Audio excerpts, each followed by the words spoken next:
Hello and welcome to the online video production blog with Cam the Cameraman.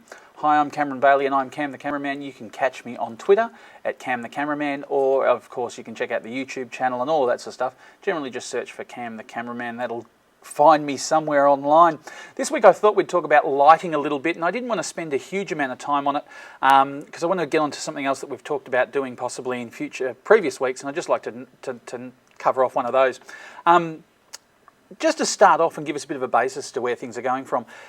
Video comes from the term from photography, and photography actually means, and my students when I teach at TAFE laugh at this, but I kind of think it actually is poignant, is that the term photography actually comes from the phrase literally drawing with light. And one of the things that videographers often forget is that lighting is very, very important. The camera cannot see without light, and that's true and not true at the same time, in the sense that the camera can see, and it can see in very, very dark environments, but the camera performs better with more light.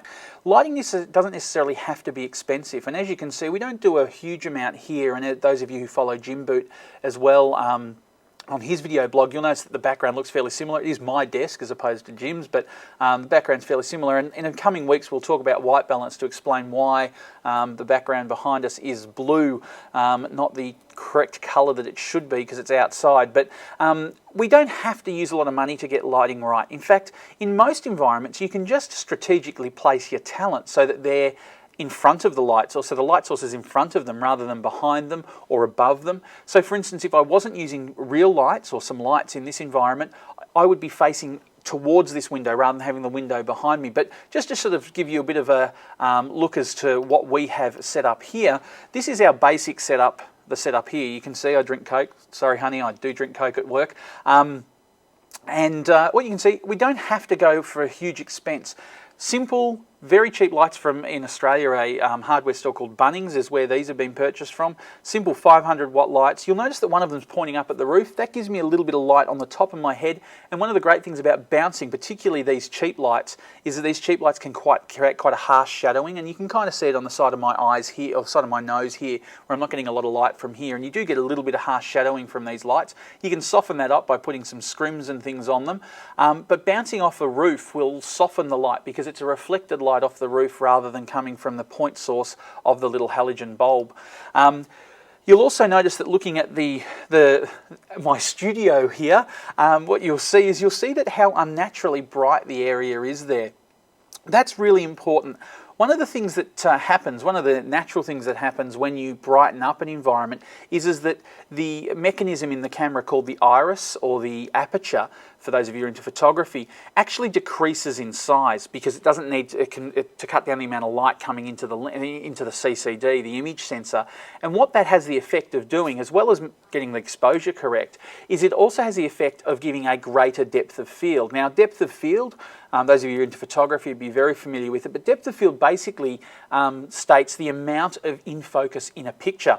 So the greater the depth of field, the more that will be in focus in the picture. So you can actually see that my hand is in focus here as well as sort of back here, although it's probably a little hard to see with all the compression artifacting and all of that.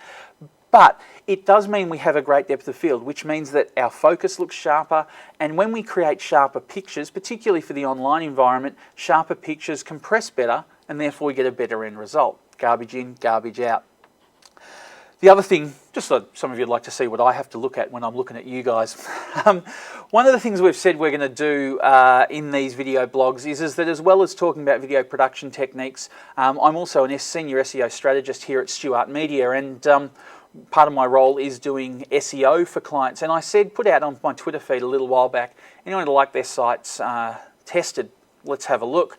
Let's have a look at them. And I had two responses at that time, and they were from Carl Joseph and Krigsy, and thank you very much. And we're going to actually look at Carl's site today. And Carl's site is the Mount Eliza Executive Education Facility. I'm not going to make a comment too much on design, but I do really like the fact that this is a fairly clean design, and it very much gives me some very quick pointers to drive me deeper into the site very, very easily. I don't have to go looking for links to try and work out what's going on.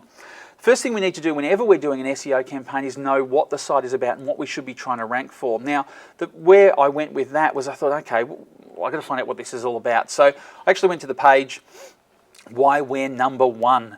And from there, learnt a little bit about what the product is about, and essentially what they are is they're involved in executive education. Now, executive education shouldn't be an overly difficult word to rank for, so let's do the check there. One I prepared earlier, executive education, pages from the web, and we do see here that mounteliza.mbs.edu does actually rank number 4 in web searches here in Australia. It may be different in your part of the world, but that's quite good. The one thing I did notice though is that it doesn't really have a terribly salesy or a terribly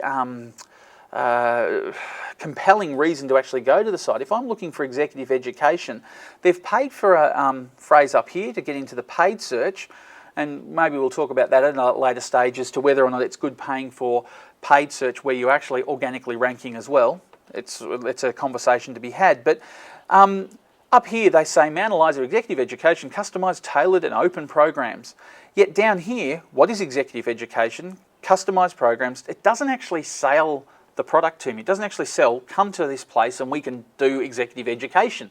And yet, if you go to the website's full of fantastic pictures, and particularly in the fantastic pictures, and it's a really nice environment and all of that sort of stuff. So really what we need to do, I didn't stay there very long, did I? But there's plenty of lovely pictures, and as you can see in the Why We're Number One page, it's a fairly impressive looking facility, Carl. So we should be making sure that we sound impressive in our search results. That's the first interaction that the clients have with your website, the description text. Now, to see where that information has actually come from, if we go back to the home page, what we'll see is that oh, that was a mistake. Oops, I did Control-T, not Control-U. Control-U will bring up the source code. And what we see here is that the description text is empty. So what it's forced Google to do is it's forced Google, in terms of trying to find some information about this site, to scroll through the site, to scroll through reams of data there, and probably the first real text it starts detecting are those, there they are there. There's the phrases that pop up. And it's Google's best attempt at describing your website. Now, it's not to say that if you put something in the description text that Google will definitively use it. Google use their own discretion. But at least if you have some description text in there that is your sales copy rather than what Google picks up from your site, you're in a much stronger position. Final thing, and I was really impressed by this, on their About Mount Eliza page, they've done what we call here in the office wiki linking, and we use that term because it comes from the Wikipedia sites, and where they've interlinked or they've linked words and they've highlighted words. And one of the interesting things is that they've highlighted the term Why We're Number One. Now, we tend to explain to clients here that if you're going to use this technique or wiki linking or interlinking on your sites, make sure you're linking on terms that you want to rank for. Let's just see, just as a little aside, what happens if we search for the phrase why we're number one. And I did, once again, something I prepared earlier. We did that, pages from Australia, and guess what? Mount Eliza website, the website that we're looking at there, ranks number one for the phrase Why We're Number One. So what that tells me, Carl, is that probably instead of linking some of the phrases that you have here, we should be ranking phrases that you want to rank for. I think one of the things I'm seeing with your site there, Carl, is that we're not sure what you're targeting, what phrases. People aren't going to be typing Why We're Number One. They're probably not going to be typing tailored, and certainly they're not going to be typing tailored in and looking for your product. They might be looking for tailored executive education or a tailored education packages or tailored packages. They're the phrases that you should be targeting, and they're the phrases that you should be hyperlinking, because as we see, Why We're Number One, you're ranked for. So you're actually, if people were typing that in, you're going to get it. That brings us to the end today. Please feel free to contact me if you've got any questions about video production, online video production. Please contact me through my Twitter account, Cam the Cameraman, or my email account here at Stuart Media, which is cameron@stuartmedia.biz. Check out the blog at camthecameraman.com if you like, and please shoot me through your websites if you'd like me to have a look at them. Thanks.